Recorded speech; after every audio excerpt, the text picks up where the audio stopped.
right? As a systems developer, and the development that has gone into technology in terms of guarding the vote, in ensuring that the election is free, fair, verifiable to all to see, so that at the end of the day we have individuals in office who rightfully went through the process and deserve to be there.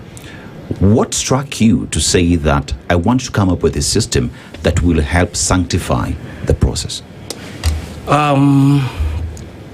This is the thing. Huh? You see, by the time Kenyans go to the polls on the general election to elect a leader, in most cases they are already too late. Okay? Because how did these leaders end up in this ballot paper? Were we involved in getting them there? Okay.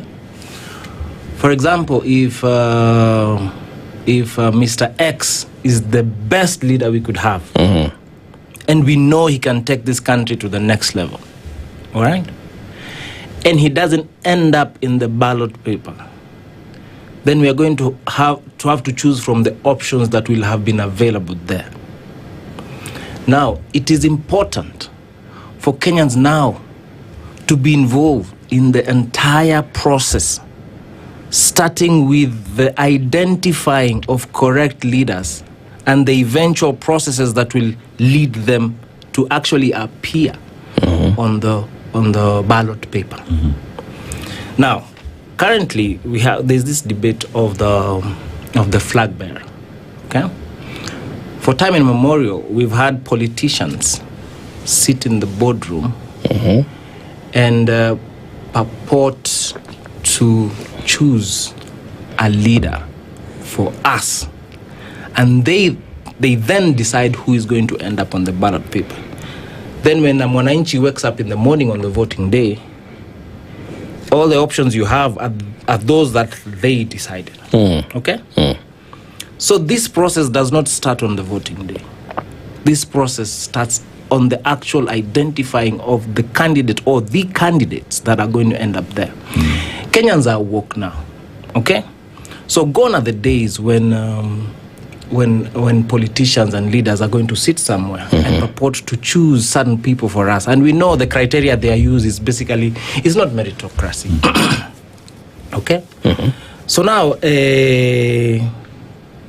in the 2027 contest, people need to understand, is defined as the Kenyan people versus William Ruto, not politicians versus William Ruto. So it is the Kenyan people themselves who ought to identify, to vet and choose the candidate who is going to face off Ruto on their behalf. I mean, what I'm hearing you, what I'm hearing you say is that over time, the situation has been that a few individuals will sit in a boardroom and select those that would be in these offices to oversee the day-to-day running of the country.